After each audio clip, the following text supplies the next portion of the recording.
तो देखिए कि आज के पेपर में था कि जम्मू कश्मीर में जो है लीजेंड्स लीग क्रिकेट का आयोजन 18 नवंबर से 9 दिसंबर तक किया जाएगा।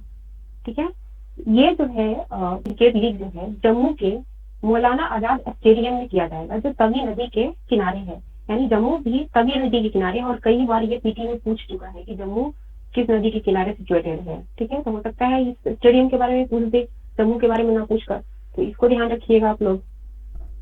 एक गुवाहाटी में जो है राष्ट्रीय दुग्ध दिवस के अवसर पर अपने जो केंद्रीय मत्स्य पालन, पशुपालन और डेयरी मंत्री परषोत्तम रुपाला है, उन्होंने एक डाटा दिया है। ये जो डाटा है वो पशु एकीकृत सैंपल सर्वे जो मार्च 2022 से अप्रैल 2023 के बीच हुआ था, उस पर आधारित है। उसमें उन्होंने बहुत इंपॉर्टेंट डेटा दिया है, जो अक्सर आपने देखा होगा, जब बीपीएससी का प्रीवियस ईयर देखे होंगे तो उसमें पूछता है कि मीट का निर्यात में क्या प्रतिशत है, या दूध का कितना प्रतिशत बढ़ रहा है। तो उस पर बेस्ड है ये डाटा, काफी इंपॉर्टेंट है, इससे क्वेश्चन बनेगा और ये पीटी और मेन दोनों में जाएगा। ठीक है, तो आइए देखते हैं इसको।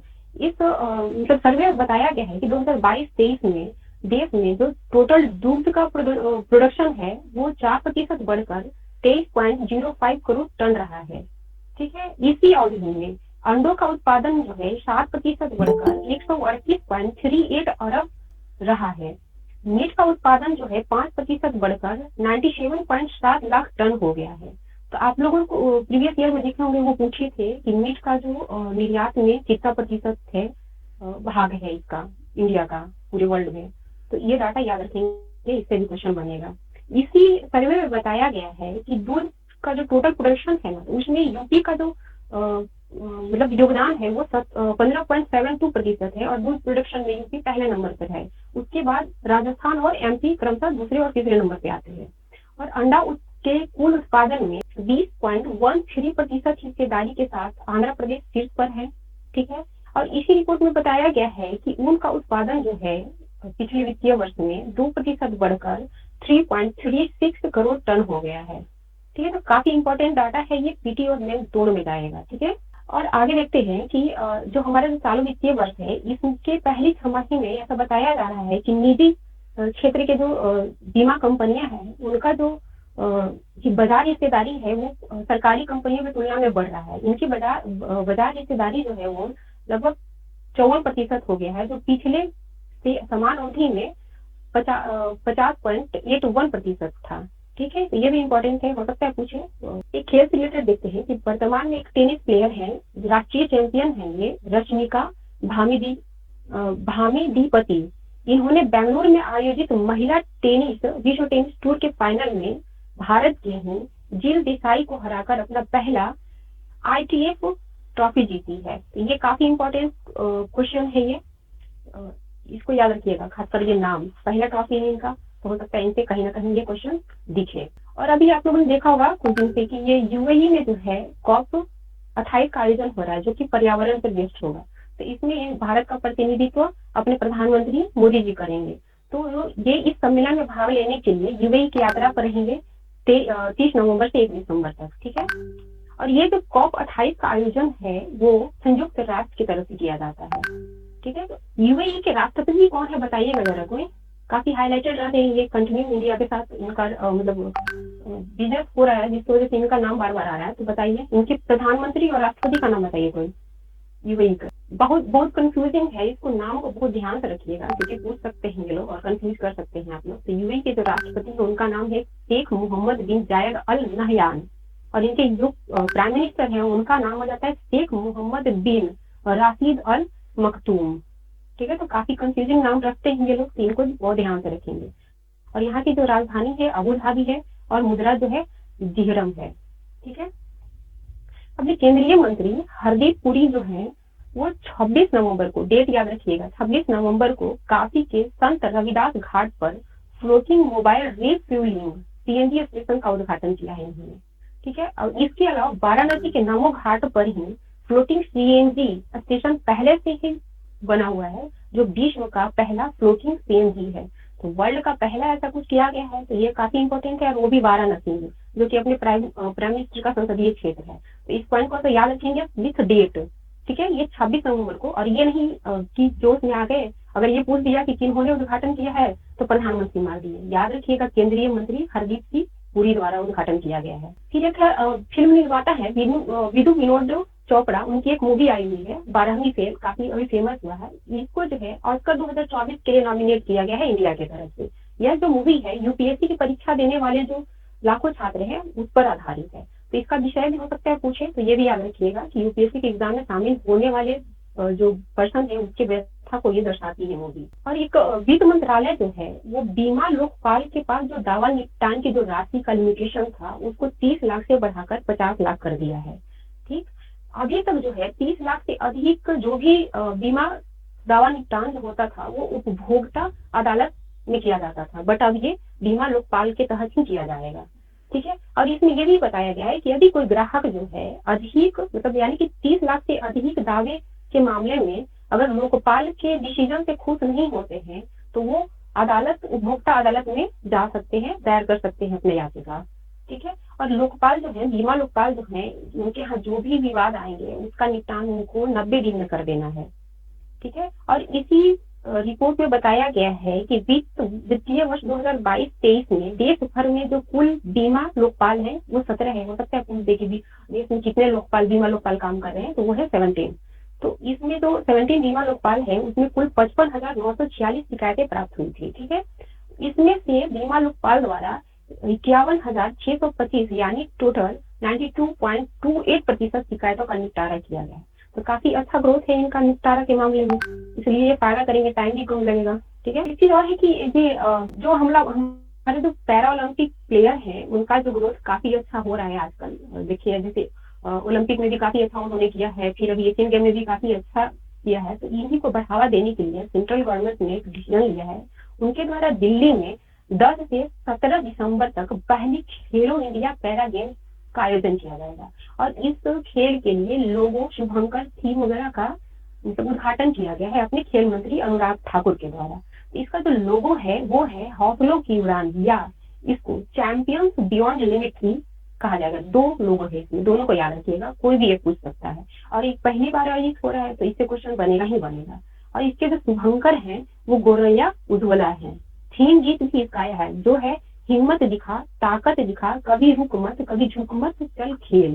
ठीक है, तो ये सबको याद रखना होगा, कब से कब आयोजित हो रहा है, कहाँ हो रहा है, क्या लोगों ने शुभंकर है, सब कुछ इसका देखना होगा। ठीक है, केंद्र सरकार द्वारा एक जो आयुष्मान भारत स्वास्थ्य एवं आरोग्य केंद्र जो चलाया जाता है स्वास्थ्य की बेहतरी के लिए गांव-गांव में, उसके नाम को बदल दिया गया है। उसके नाम को बदलकर अब आयुष्मान आरोग्य मंदिर कर दिया गया है। ठीक है, ये जो नया नाम चेंज किया गया है इसके लिए जो नई टैगलाइन बनाई गई है वो है आरोग्य परम धनम। तो ये टैगलाइन को भी आपको याद रखना होगा और साथ में किसका नाम बदला गया है, क्या किया गया है वो भी याद रखना होगा। हो सकता है पूछ दे कि इसका पुराना नाम क्या था, या हो सकता है जो पुराना नाम लेके पूछे कि इसका टैगलाइन क्या है, कुछ भी। तो ये सब कुछ याद रखना होगा आपको। और इसमें बताया गया कि जो पिछले 5 वर्षों में ये जो अपना आयुष्मान भारत स्वास्थ्य केंद्र है वहां पर वो जो है लगभग पूरी कंट्री में 1.6 लाख से अधिक इस तरह के केंद्र खोले गए हैं और इन केंद्रों के माध्यम से लगभग 219 करोड़ लोगों को फायदा मिला है स्वास्थ्य क्षेत्र में। तो ये जो डाटा है आप जब मेल लिखेंगे अभी जिनका भी होगा 69 का, तो वहाँ स्वास्थ्य से संबंधित कोई अगर डेटा दे रहे हैं तो वहाँ ये दिया जा सकता है आराम से। अब एक संयुक्त राष्ट्र कार्यालय यानी यूएनओडीसी तथा यूएन वीमेन के शोध के अनुसार 2022 में दुनिया भर में बताया गया है कि लगभग 89,000 महिला एवं लड़कियों को जो है जानबूझकर मार दिया गया। इनमें से 55% यानी 48,800 को परिवार के सदस्य या उनके हस्बैंड के द्वारा ही मारा गया है। तो ये जो अभी आप देख रहे हैं रिपोर्ट यूएन का, तो इसका यूज जब मेन आप लिख रहे हैं तो महिलाओं से संबंधित अगर समस्या ये लोग पूछ रहे हैं तो इजिली वहाँ पे देंगे और करेंट का डाटा है तो इफेक्टिव भी होगा वहाँ पे। इसी रिपोर्ट में बताया गया है कि 2013 के बाद लिंग आधारित जो हिंसा है उसके मामले में पहली बार अफ्रीकन कंट्री जो है एशिया को पछाड़कर शीर्ष पर चले गए हैं। अफ्रीकन कंट्री में लगभग 20,000 महिलाओं को मारा गया था, जबकि एशिया में लगभग 8,000 महिलाओं को उसके मतलब परिवार के सदस्यों द्वारा मारा गया है। ये डाटा भी दे सकते हैं वहाँ पे। इसी में बताया गया है कि उत्तरी अमेरिका में पति या परिवार के सदस्यों द्वारा की जाने वाली महिलाओं की हत्या में 2017 और 2022 के बीच 29% की वृद्धि दर्ज की गई है। इसी अवधि में कैरेबियन में 8% की वृद्धि दर्ज की गई है। तो ये डाटा आप देकर वहाँ पे दिखाएंगे कि केवल इंडिया में नहीं ग्लोबली लिंग के आधार पर किस तरह से मतलब भेदभाव किया जाता है। ठीक है। और इसमें एक चीज और बताया गया है कि भारत में जो है दहेज हत्या सहित अन्य लिंग संबंधी हत्याओं में कमी आई है। तो ये नाम देंगे आप वहाँ पे किसी संस्थान द्वारा जारी किया गया है, और जब महिला की प्रगति को आप दिखाएंगे तो वहाँ पे ये बताएंगे कि भारत सरकार द्वारा किए जा रहे महिला उत्थान के लिए जो प्रयास किए जा रहे हैं उसका पॉजिटिव रिस्पॉन्स आने लगा है। और यूएन के एक रिपोर्ट के अनुसार भारत में दहेज हत्या के मामले में जो है कमी आई है। तो वहाँ पे इसको इजिली दिया जा सकता है। ठीक है। फिर एक बताया गया कि फोर्ब्स द्वारा दुनिया भर के जो अरबपतियों की लिस्ट जारी की जाती है उसमें एक इस बार जो है एक 19 वर्षीय क्लीमेंट डेल वेचियो को शामिल किया गया है। और ये जो क्लीमेंट हैं वो दुनिया के सबसे कम उम्र के अरबपति बनने वाले पहले इंसान हैं। तो ये इनका नाम भी काफी इंपॉर्टेंट हो जाता है कि ऐसा इतने कम उम्र वाले अरबपति पहले हैं ये वर्ल्ड का। ठीक है। चलिए आप देखते हैं कुछ बिहार से रिलेटेड न्यूज। ठीक है। सहरसा में एक मतलब अभियान चल रहा है, उसमें क्या है कि मचान पर बकरी पालन मॉडल काफी मतलब विकसित हो रहा है। और ये जो यहाँ की गवर्नमेंट है, बिहार गवर्नमेंट जो है, इसको अन्य जिलों में लागू करने की बात कर रही है। तो अभी तक ये जो सहरसा का जो मॉडल है मचान पर बकरी पालन, इसको 6 अन्य जिलों में लागू करा गया है। ये है खगड़िया, किशनगंज, बांका, जमुई, बेगूसराय और समस्तीपुर। तो ये नाम याद रखेंगे, हो सकता है ये पूछ दें कि किस किस जिलों में लागू है, नहीं है, क्योंकि ये ट्रेंड है बीपीएससी का पूछने का। अब इसका क्या फायदा होता है, जो मचान पे बकरी पालन होता है तो जनरली देखते हैं बरसात वगैरह में बाढ़ वगैरह आता है तो बहुत सारे पशु मारे जाते हैं, या फिर हाइजीन की कमी हो जाने की वजह से बहुत सारी बीमारियां हो जाती है उनको। तो इसका फायदा ये हुआ है कि बकरी का हाइजीन मेंटेन रखने में ये काफी कारगर हुआ है। साथ ही मचान पर बकरी पालन से उनको विभिन्न प्रकार के रोगों से बचाया गया है, जिससे उनका डेवलपमेंट अच्छे से हो रहा है। साथ ही उनका जो वेट है वो भी ज्यादा देखा जा रहा है, जो जनरली जमीन पे पाले जाते हैं जैसे जैसे। ठीक है। इसकी सफलता को देखकर बिहार गवर्नमेंट जो है इस मॉडल के लिए अब वो फंड अलॉट करना शुरू कर दिया है। ठीक है। तो जब आप दिखाएंगे गवर्नमेंट क्या क्या प्रयास कर रही है बिहार के डेवलपमेंट के लिए, या मतलब बिहार के डेवलपमेंट के लिए तो नहीं है, गांव के डेवलपमेंट के लिए या पुअर तबके के जो लोग हैं उनके डेवलपमेंट के लिए, तो वहाँ पे ये पॉइंट दिया जा सकता है और सजेशन के रूप में भी, और मतलब डेवलपमेंट के रूप में भी इसको दिखा सकते हैं आप। ठीक है।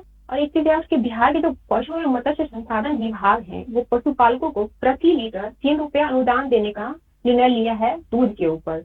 इसका कारण ये है कि मान लो गर्मी जैसे ही आता है तो हरा चारा की कमी हो जाती है। हरा चारा की कमी की वजह से जो किसान है, पुअर किसान है, उनको चारा की खरीद करना पड़ता है, जिससे वित्तीय बोझ उन पे आती है। साथ ही गर्मी की वजह से मवेशियों का जो दूध का प्रोडक्शन है वो कम होता है, तो वहां भी उनकी कमी होती है। यानी उन पे जो है वित्तीय धन का जो है डबल मार हो जाता है। एक तो चारा में उनको पैसे देना होता है, साथ ही दूध का उत्पादन कम होने से, बिक्री कम होने से वहां से भी पैसे कम आते हैं। तो इसी समस्या के समाधान के लिए बिहार के पशु मत्स्य संसाधन विभाग जो है दूध पर प्रति लीटर 3 रुपए अनुदान प्रोवाइड कराने की घोषणा की है किसानों को। तो काफी मतलब उत्साहपूर्ण ये कदम है इनका, तो इनको भी आप दे सकते हैं, मेन में यूज कर सकते हैं बहुत जगह पे। ठीक है। एक चीज और आया है कि बिहार में जो सौर ऊर्जा है उसके प्रति महिलाओं का जो रुझान है काफी बड़ा है। देखा होगा 68 में सौर ऊर्जा पर एक शॉर्ट क्वेश्चन पूछा था, तो ये पूछते रहेंगे इस तरह का, तो वहां पे ये पॉइंट को दिया जा सकता है मेन में भी। तो इसमें बताया गया है कि राज्य के नालंदा और गया जिले में बीते 2022 में 25% से बढ़कर 76% महिलाएं जो है सौर ऊर्जा के प्रति जागरूक हुई है। तो ये पॉइंट आप वहां पे देंगे, सौर ऊर्जा से रिलेटेड कोई भी कुछ भी पूछे वो लोग तो वहां पे ये दिया जा सकता है। ये जानकारी जो है संस्था बोलेगा बिहार पहल के तहत एक सर्वेक्षण रिपोर्ट जो आई है उसमें सामने आई है। तो वहां पे आपको बताना होगा कि संस्था बोलेगा बिहार पहल के तहत जो सर्वेक्षण रिपोर्ट जारी किया गया है उसके अनुसार नालंदा और गया जिले में बीते 1 सालों में महिलाओं का जो रुझान है सौर ऊर्जा के प्रति वो 25% से बढ़कर 76% हो गई है, जो कि काफी अच्छा है ये। और इसको आप यूज कर सकते हैं जब वो क्या बोलते हैं नवीकरणीय ऊर्जा का कोई भी क्वेश्चन हो उसमें, और साथ में अगर ये जो जीवाश्म ईंधन है वहां पे उसका जो उसको मतलब कम करने के लिए जो अगर आप कुछ दे रहे हैं तो वहां पे भी इसको यूज कर सकते हैं, बता सकते हैं कि सौर ऊर्जा से किस तरह से जागरूकता को बढ़ाकर जीवाश्म ईंधन को कम कर सकते हैं, पॉल्यूशन को कम कर सकते हैं। तो ऊर्जा के साथ साथ पॉल्यूशन में भी ये पहुंच जाएगा। ठीक है। इसी में बताया गया है कि बिहार में लगभग 71% से अधिक जो लोग हैं वर्तमान में एलईडी का यूज कर रहे हैं, तो ऊर्जा बचत में काफी सहायता हो रहा है इससे। उसके साथ और ये बताया गया है कि लगभग 61% लोग जो है सोलर लैम्प या बल्ब के फायदे से अवगत हो चुके हैं। तो ये पॉइंट देकर आप वहां पे बता सकते हैं कि किस तरह से लोगों को जागरूक करके ऊर्जा बचत किया जा सकता है और साथ ही स्वच्छ ऊर्जा को बढ़ावा दिया जाएगा। ठीक है, एक और है खेल का टर्म जो कि बिहार में ही पटना में आयोजित हुआ था। ये है 11वीं जूनियर सब जूनियर प्री टोन पेंचक खिलाट प्रतियोगिता। इसका आयोजन पटना में किया गया था। ये राष्ट्रीय लेवल का गेम है, इसलिए इम्पोर्टेंट है। ठीक है, तो इसमें जो है ओवरऑल चैंपियन जो है वो जम्मू कश्मीर है और हरियाणा दूसरे नंबर पर है। ये जो पेंचक सिलाट प्रतियोगिता है ना, ये है कुश्ती का एक रूप होता है। ठीक है, तो ये भी पूछ सकता है कि ये क्या है, तो ये कुश्ती का एक रूप है। इसी में बताया गया है कि प्री-टोन प्रतियोगिता जो है उसमें जम्मू कश्मीर को पहला, दिल्ली को दूसरा और तथा उत्तराखंड को तीसरा स्थान मिला है। जबकि सब जूनियर में हरियाणा पहले स्थान पे है, मध्य प्रदेश दूसरे स्थान पर है और बिहार तीसरे स्थान पर है। तो बिहार भी इसमें रैंक लाया हुआ है, तो ये भी इम्पोर्टेंट हो जाता है, तो इसको याद रखिएगा आप लोग। और जूनियर प्रतियोगिता में जम्मू कश्मीर पहले है, महाराष्ट्र द्वितीय है और मध्य प्रदेश तृतीय स्थान पर है। इसी में जो बिहार के पेंचक सिलाट संघ के जो सचिव है गौतम प्रताप सिंह, इनका भी नाम याद रखेंगे आप लोग। उन्होंने बताया है कि बिहार के जो टोटल प्लेयर थे इस प्रतियोगिता में जिन्होंने भाग लिया था, उन्होंने कुल 18 पदक जीता है। तो ये टोटल पदक भी आप लोग याद रखेंगे, हो सकता है पूछे। और इसे मतलब एशिया जो पेंचक सिलाट महासंघ है उसके सचिव का भी नाम याद रखे आप लोग, हो सकता है पूछ दे, तो वो है मोहम्मद इकबाल। और 11वीं सीनियर पेंचक सिलाट चैंपियनशिप का आयोजन नासिक में किया गया था अगस्त 2023 में। ये तो जूनियर हुआ जो नवंबर में हुआ था पटना में, और सीनियर वाला वो भी 11वीं और जूनियर वाला भी 11वीं। ठीक है, तो उसका आयोजन नासिक में किया गया था। ठीक, आज करेंट तो इतना ही है और कल वाले न्यूज में आपको डीप पे कुछ डिटेल बताऊंगी मैं। ठीक है।